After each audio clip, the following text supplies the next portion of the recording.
So first, I would like to thank everybody in this room once again for covering hockey, the sport we love, and the Sabres. And that was I have a lot of respect for everybody in this room, and the challenge of your job I know is intense. So thank you for that this year, and to our fans, obviously. It is once again a privilege to stand here and to be working in this organization, and it's an honor of mine to be in the position of head coach, something that I take very seriously. So all and any humor aside, I know this job is something very, very serious, dear to many hearts. And when you come to work every day and you go to bed every night, it's on my mind and a priority every day to do the best and prepare the best that I can for the job that I've been tasked. And I say that, and I know our players take that serious. We talk about that quite a bit, and it's a feeling now. We come to work for the Sabres and for the community of Buffalo, and love doing it. So thank you again to everybody that does follow us.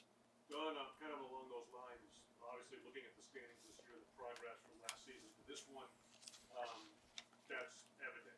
But in listening to the players over the weekend, largely talking about how the expectation is now to be in the playoffs year after year moving forward. Is that something you agree with? Why not? I mean, why wouldn't you? We had to build and restore belief. And I think back my conversations to this room and to our fans over the course of the last 2 years. The belief wasn't real strong, and we didn't have enough clarity. With what our own identity was, with what we could do, and for me, that was a big focus for me, was to build an identity to have our guys feel with clarity what that identity is, what they could do individually and score and become contributing NHL players, to feel that power, and then to keep that progressing the right way, just keep progressing to the point where I believe, and I think about the start of the season, and I think of how our players felt. They had hindsight from the previous year, and they believed they have a chance to get into the playoffs this year. And that was a belief. They went through a lot of ups and downs as a group. We did as a team, and in the middle of that belief, I think there's hope. Maybe we can make the playoffs. We believe we can make it. We hope we can. Then there was doubt. Then there was fear, and we talk about being fearless. When you look at, I thought that winning the last 2 games was a huge thing for me as a coach, because I needed and we wanted these guys to see how close they are and were, and through their effort and work, so that belief would become conviction. And so the long to your question is, they have conviction. They know that they have enough, that they should have that as the target to make playoffs and to be successful in that. I'm not going to sit here and make predictions. That's not how this works. That's for somebody else. We have to keep our nose to the grindstone and work and stay in the moment, because when we got out of the moment and we got too far ahead of ourselves this year, that was some of the worst stretches. So I think there's an absolute conviction by that group. I think you heard it when you spoke with players at the end of the year, that they're comfortable saying that. Last year, I don't think they were comfortable saying that. Now they have the hindsight that they gained this year, which was crucial for that to be more of a conviction than just a belief. Now, when you speak to your players over the weekend, and each and every player you speak to, do you talk a lot about this past season, or do you talk more, now we're moving forward, this is what you need to do? order. Do you say much about this past season, or is it more future? It's stay in the moment. So they're getting ready for an off season, and speak a little bit about that in their preparation for next year. Ways they can continue to become better as a player, and their focus from now to training camp. Really, in training camp, we'll dial back in as a group. So stay very much in the moment. I'm not much about jumping to the past. I'm not too much jumping too far ahead. You can't control either. You can learn from the past. I think we did discuss that, the value of what the season was from the standpoint of how has it made us better or stronger. But the purpose is, what telling us, okay, what do we need to do right now in preparation for moving this thing forward and continuing progress. Don, for all the strides that this team made, and I get the need to learn how to be in a playoff race and the experiences that can benefit from that. Isn't there still a certain degree of sense of this season being a lost opportunity, given how close this team came to, forget ending the drought, but actually achieving what should have been an objective this year of making the playoffs? Tell me your question again. You had a lot in there. You had For objectives all and. the strides you made, wasn't this season ultimately a lost opportunity? In some ways. I think you could look at anything and say anything's a lost opportunity. It's just life. The objective for us is continual growth. I said it 2 years ago. Keep getting better. It's inevitable. Better. Everybody better. Everybody better. Look at how many players got better and better and better through the course of the year. So that moved us to the point where we were right at that threshold that I've been talking about. Once you can get over the threshold, we didn't get over. We were right at it. If we're talking about the threshold being just the playoffs, we were right at it. But we weren't 16 points away. We weren't 14 points away or 10 points away. So there's an awful lot of opportunities that were seized in the process. We sat here, and I can tell you our guys, and this room was questioning me and us hard. We lost to Nashville. And numerous times it was like, that's it, playoffs are done. And I'm thinking there's 20 games left, or there's 15 games left. But the Nashville game, I can remember it was a sequence of games that led to the Nashville game that was just a disastrous game for us psychologically. And we had failed, and our guys were starting to identify more with our vulnerabilities than our strengths, and we started to feel like failures. And teams failed last night in the NHL playoffs, but if they feel like failures, they're not going to come back and win a series. And so we were starting to feel like failures. That was an enormous opportunity for us because we were succumbing to pressure and outside influence. And we had to dig within ourselves, jump back. I think our next game might have been Jersey, I believe, at home. And we hadn't played well at home, and we had to deal with that fact. It's a fact. We didn't play well at home. It's a fact. We just failed out there. But that's an opportunity, John. It's an opportunity to become better as a team. It's an opportunity to face adversity. So we seized an awful lot of opportunities. We had to play games with our back completely to the wall down the stretch. That's an opportunity, a huge opportunity to play pressure games. And you win it. You come back, you win it. You win in a shootout in Madison Square Garden. I think we won in a shootout against Carolina, did we not, or overtime? Come back from that. So it presented so many opportunities that you could dwell on the opportunity you bring up. So I don't think this. It's all a matter of perspective. Is it fail or success?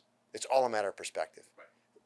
The bottom line is one team is 31 are gonna fail. One's gonna win the cup. With all due respect, though, you said you can't project. You're not going to make any guesses on what happens next season, and yet you did just talk about the jumps the team has made. There is no guarantee that that trajectory does. That arrow still points up. And there's no guarantee that you're going to make the playoffs. So, in some ways, has this team backed itself? Not okay. Is it playoffs or bust next year? Because that's where the trajectory goes, and where you see this team going. The playoffs are bust. This team is set up, and you see the youth in this team is set up for it's not bust next year, John. It's set up for year after year. The decisions that we've made and Kevin's made are to build the stability that wasn't built here. So the playoffs are bust. It's not going to be a bust. There's stability that's here that hasn't been here for years. 7-year contracts for Samuelson, for Thompson, we need to keep getting better, John, and things take care of itself. We need to compete and grow in whatever. And do I have confidence that the results will be playoffs? Yeah. You know, there was teams with 500 man games of injuries. There's unknowns. Our conference is still pretty damn good. So if you want me to stand here and make predictions, that I just said at the outset, it's not my job to be making predictions. It's my job to make sure our team is ready on game 1 and game 2 and game 3. That's what I have to focus on. I have to keep that focus, John. I'm not in it to make predictions. So could you get 110 points next year and not make the playoffs? I don't know. I guess maybe you could. I don't know. There's so many other circumstances. We have to stay focused. Am I worried about, do I look at it as bust? No. Why would I worry about like those negative terms? Just play, intense, compete. I think we're going to be okay. Don, you guys have been a long way from the playoffs for a long time. This year, and a lot of times you watch playoff games, it feels like a different league compared to what we've seen from the Sabres. This year, obviously, that's not the case. You're right there. Could have been there. How do you watch the playoffs this year? What do you take from them? Thinking, projecting your team in them going forward. How do you watch the playoffs maybe differently this year? A lot of times it's very challenging to watch the playoffs when you're not in it. This year, you watch it and maybe this will help you, John. You watch it with the intent. You're there. You'll be there this 12 months from now. And I think we're in a position where it's appropriate to do that. And so you're visualizing your team and again, we're as young as we are, so you're visualizing, okay, the 82 games next year, if it's an entry into the playoffs, what can you be working on situationally that's going to help you? And that's why I say facing the back to the wall, the do or die elimination games, the number of elimination games we faced down the stretch is exactly the feel in playoffs. And it's even more so. It's a game 7 over and over down the stretch for us this year. And we use that as a coach and coaches, knowing that this is the feeling you're going to have in playoff series. So, that gave us greater opportunity. The pressure, the fear of failure this year, self-doubt, that gave us opportunity to coach and put in front of them scenarios that they're going to have and see and feel when we do get into the playoffs. So watching them this year, yes, you're watching them from a different light, knowing that we're as close as we are, and that if all works out, that is, we should be preparing for that. Your goaltending situation was unorthodox this year, but a big piece of that was Craig. The limitations, playing once a week. But going into next season as a head coach, would you like to really have that one guy that you can really trust to be the number one, set up more of a rotation? And second part of my question would be, where do you see Lucan at this point?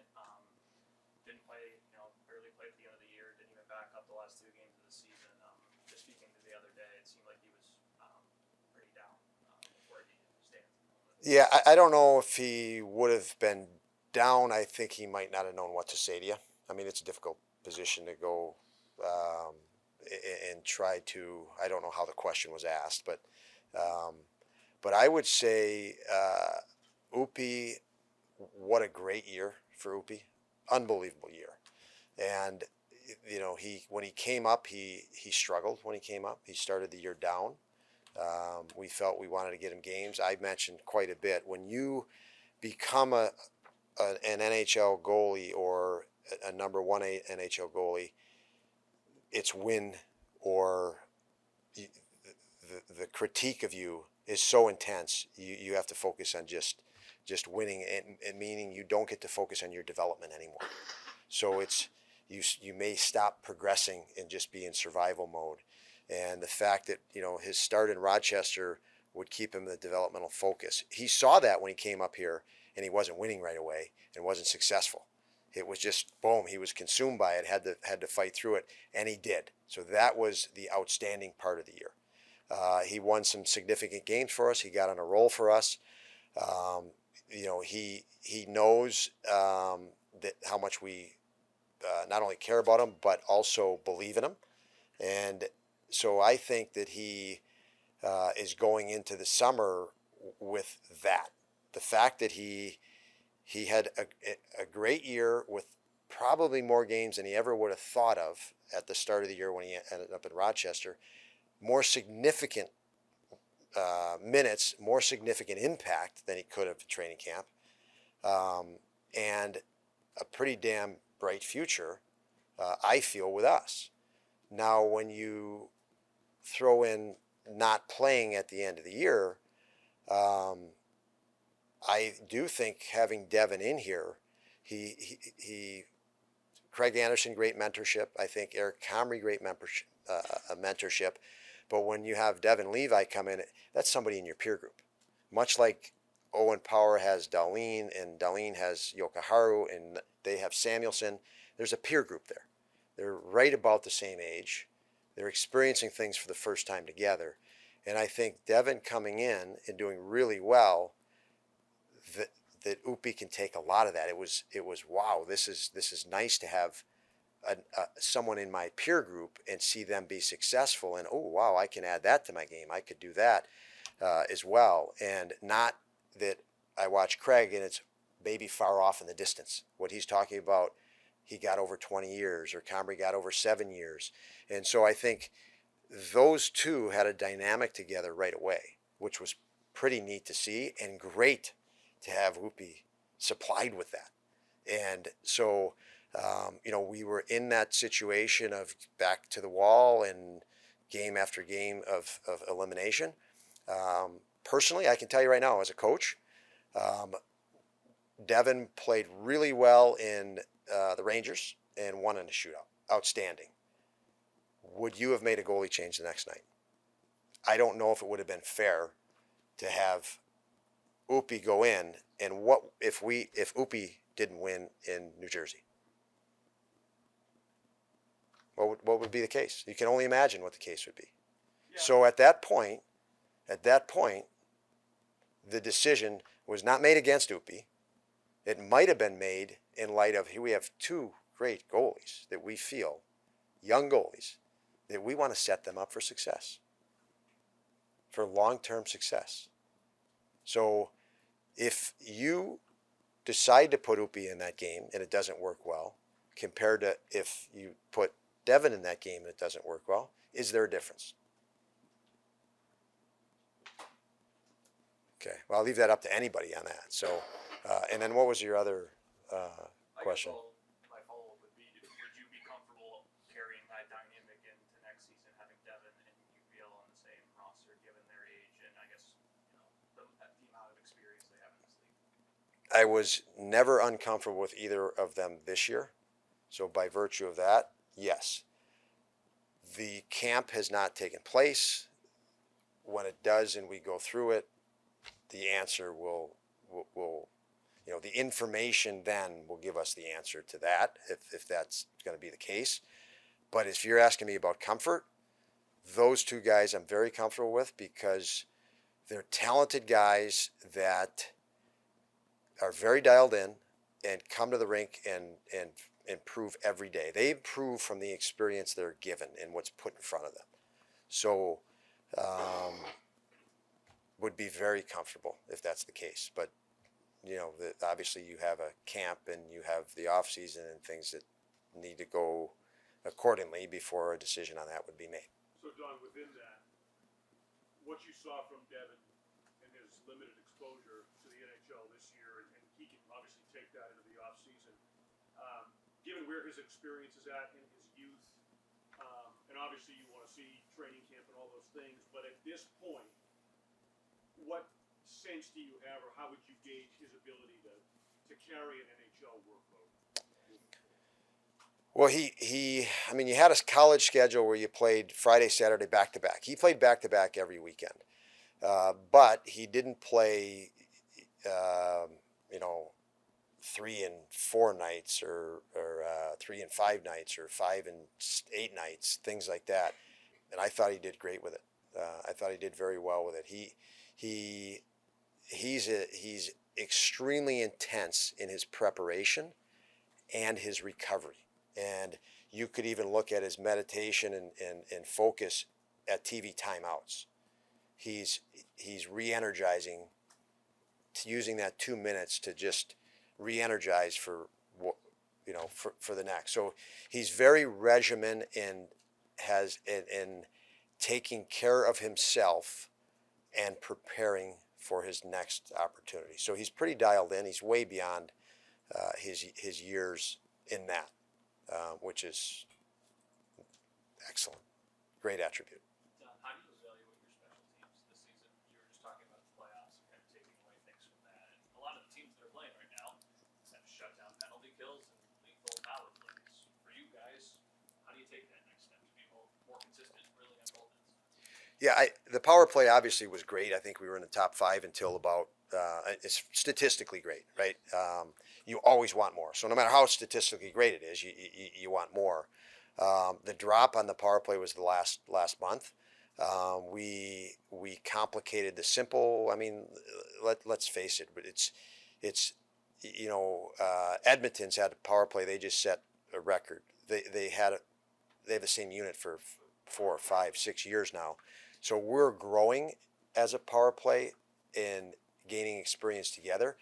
Where we were challenged is simple things like we wanted to impose our will and our skill on it instead of using 5 guys.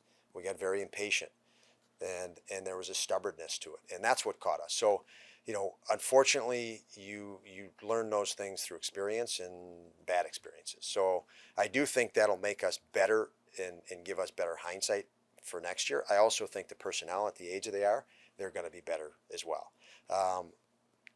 Tactically, specifically, I don't think we use Darlene and his shot and shooting from the top enough. So little things like that, technical things like that, that we need to incorporate and get better at.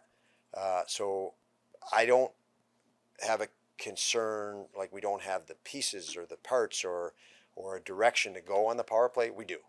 The penalty kill is an interesting one in the sense when you don't gain confidence right away on the penalty kill, you fear getting scored on, and when you fear getting scored on, the hesitation just advantage power play, and we saw a lot of that in progression. It did get better in that regard later in the year, more confidence as guys like Tuck and Quinn and guys that weren't on the penalty kill at the start of the year started to get better and better. I thought Cousins got better. But you still have that unfortunate thing where in the back of your head we haven't had good numbers on this, and you still have that hesitation, and so we need a good start on that next year. We need to get the mentality on that to a situation where we're more confident. But as coaches, we have a lot to take from this year to target to help that correction next year. So I am confident that we can. I know that'll be better, and I'm confident we can move that up percentage-wise based on taking it this year. I think it's more challenging to do that in season than at the start. Don, he scored 21 even strength goals. He seemed very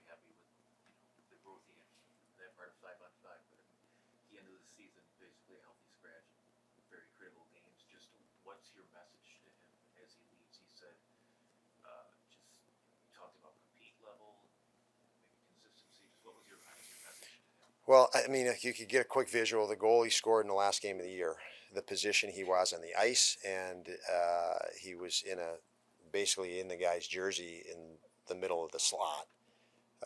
Rolled off it, and you could see all the skill he had. He turned around and bar down, but you can also say he wasn't in that position much.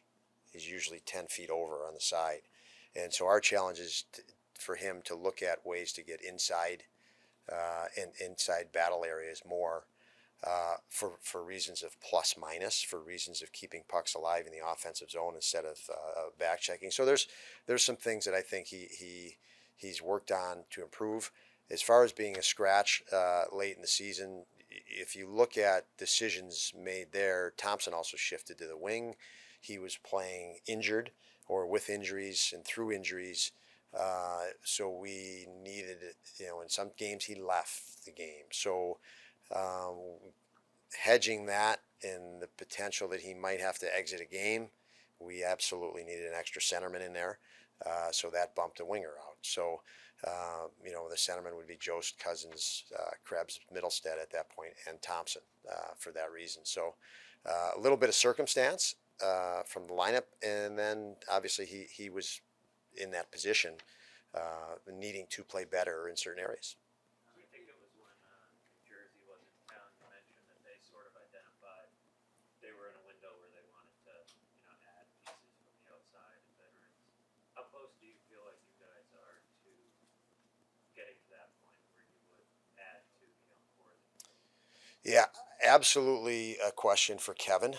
I think my job is to keep making these guys better and build, and obviously he speaks on the overall roster and things like that. So I know he's coming to talk to you. So I'll leave that for Kevin. Don, back to Ugo for just a minute.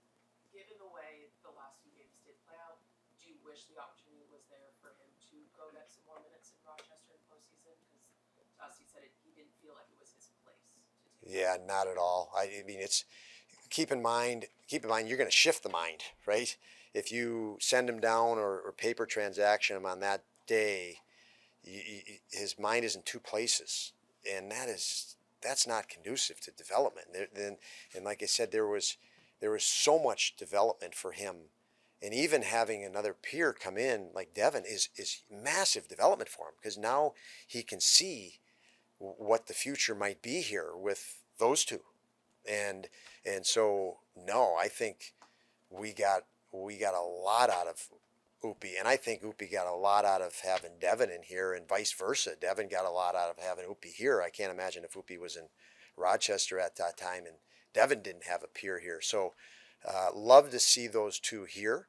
Even the last game of the year, for example, I didn't mention it when Lance asked it, but Upi had a lot of games, and a lot of crucial games, and a lot of crucial moments.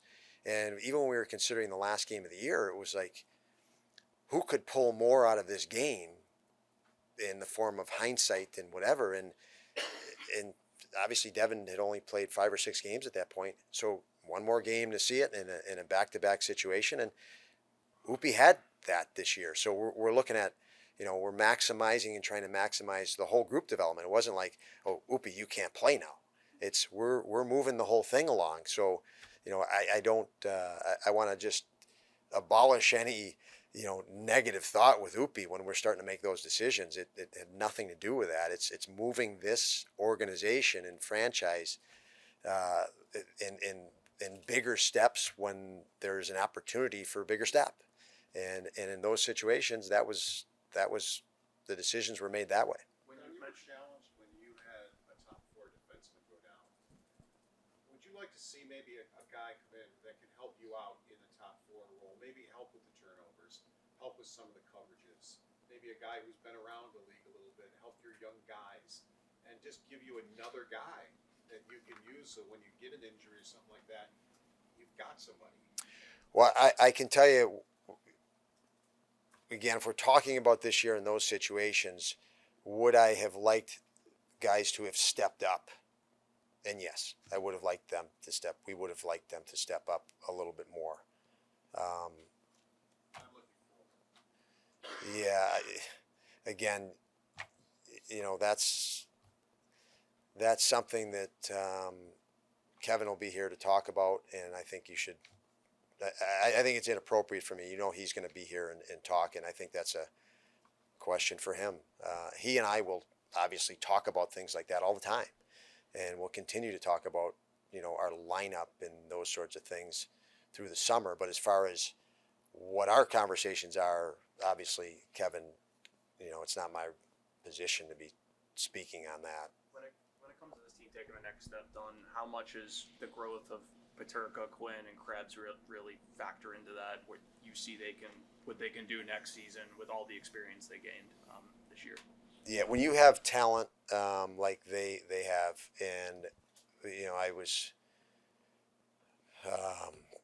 would lots of times a year ago think about when we have these kids coming up. I was excited to get them in this position where they could gain experience, and I think it's significant and huge. I am very excited at how much they're going to improve right now till the start of next year. And we've seen it. I know it sounds ridiculous, but it's about the closest thing to fact. You watch these guys; they have hindsight of an 82 game season. So every day they train and they go to bed at night and they think about about hockey and the NHL. They have hindsight now, and they're out of the fire. They're out of the intensity of it. They can breathe a little bit and step back.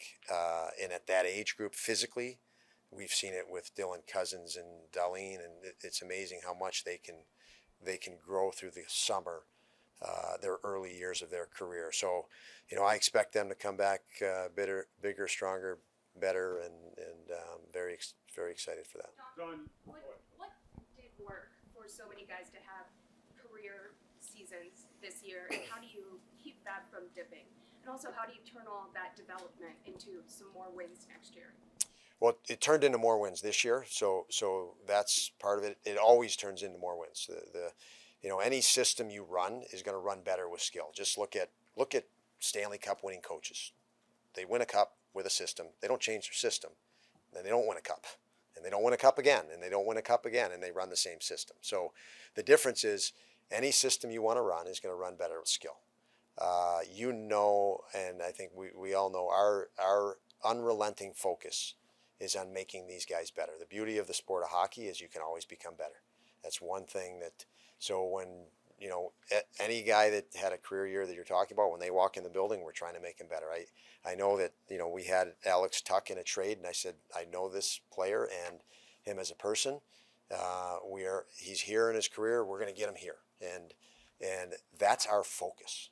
So, those guys that had career years, I can assure you when I sit down with them, they realize and they're being shown how they can be better and not to settle. And we will not settle. So great they had a career year. It's time to have another career year is the way we approach it. And I put that mandate onto our coaches. So when that player walks in the building, they're figuring out how to get better. And again, the capacity of the sport, the capacity of the talent of those guys, they can get better, and they're going to be pushed to that initiative. And in the process, the system that we want to run is going to run better, and that's going to produce more wins. maybe going back to what we talked about at the start, and you may have answered this in parts through the first several questions of this conference, but looking back on the season, looking ahead to next one, what are the main factors or factor that you're looking for that's going to allow this team to get over the threshold that is making the playoffs? This year, the fear of failure, as I said at the outset, there was belief and a bit of hope that we could make the playoffs. And I think there was some belief. Now there's conviction. There's conviction. They know, and they're starting to sense their strengths against other teams and our opponents' weaknesses. And that's empowering. That's next. That's a next level up from where we were one season ago. Now they have greater hindsight covering Tage on a power play. Well, here's your other options. And so experience, situational awareness, growth in all those areas. We had to, play more efficient, play more effective with our backs to the wall, and get comfortable with that. So, there's much greater hindsight to it, and that is, it's all intangible stuff that they they can only gain the experience of going through it and fighting through adversity. And there was a lot of adversity and challenge this year, and they had to go within to do it. Casey Middlestat at the end of the season, he's playing with Tuck and Skinner. The production, obviously a notable increase, but what was the difference, or maybe something that we couldn't see just with who he was playing with from the beginning of the season to the end of the season for him? Something that you couldn't see? We see who he's playing with, and you say, okay, naturally there's going to be more production, but it felt like it happened before he started playing with Alex and with Yeah, Jeff. okay. So was there a difference that you noticed that led to that improved play? A little bit like what I just said to Adam. Like, as our team grew and grew greater hindsight and accumulated experience, another level of confidence came. And with Casey, I think there was a lot of internal pressure and wait and see for him, because he had an injury plagued year the season before. And to his credit, he made it through he's the only player for us to play all 82 games. So I think the first part of the season was like, just stay healthy as a priority to try to get on track. And, he had such a challenging and frustrating season internally for him last year that I think his whole focus and dedication the first 30 games was just on survival. And then once he kicked in, I guess from that point, I saw him, get into it and not fear that he might get injured, and start playing more relaxed, and more confidence came from that. And then it was just a gradual build from there. I mean, we saw how effective and exciting he was down the stretch, but I think it was just a progression from that point. Take two more. Dylan said, you basically said in the end of season meeting that there's more from him. Just what went into his career season, in your opinion, and what is more from him, I guess? Yeah, just continual focus on progress for him. He's very determined to get better and better, and you put things in front of him, and he internalizes it, and he's still young. He has incredible attributes of speed and quickness that he's still not using quite efficiently as he can and will. We've put him more and more on the penalty kill, but he also he's still engaged in the process of how to use that skill set that he has, that explosive power. Lots of the penalty kill is you want to be aggressive on the penalty kill when you can be aggressive. When you can't be aggressive, you got to be very patient and anticipate the next opportunity to be aggressive. And that process, he really started to internalize and learn.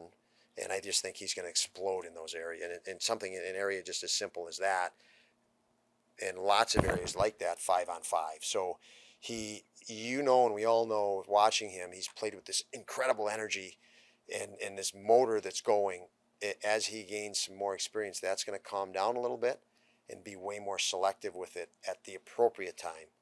And so I think he's adding a little bit more poise to his game, which means he's has better targeting his skill set of power and explosiveness, and when to jump into those pockets. So I think he's still missing 3-4 opportunities at scoring chances a game that I think he could generate. And we all know what he could do with that, the potential of that with his skill set. Last one for Donnie. The competition with the goalies with UPL and Comrie and Levi, and with everybody else, all the young guys. How do you balance that with the ego that they have, where they want those games, they want to do that? How do you handle that? Because as they go older, it's gonna be more present. Yeah, and I hope that is our challenge as they grow older, that they're competing for the same net. And that will push both of those guys and elevate those guys. But all I can say, Joe, is that is a great problem to have. And, we hope to have that problem on the power play. We hope to have that problem from first line, second line, third line. That's exactly why, I didn't want to anoint 8 months ago the Skinner, Thompson, Tuck line. I said, why would we do that? Because we're telling nobody else they could possibly fill that spot. And you saw the reason why I didn't want to do that, because Casey Middlestead in the background is working knowing that he could get an opportunity. If we just etch everybody out and tear it down, like is the case in a lot of teams, you're never going to have those guys preparing for that opportunity, because they're going to say, well, it's tiered. This is my role, and I'm never going to get an opportunity up.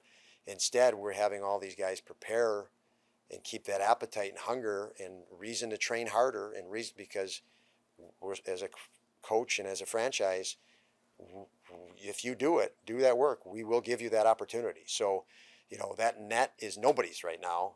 When we talk about the future, it's got to be earned and then re-earned and re-earned again. And, that has to become that habit, that competitive mindset. And,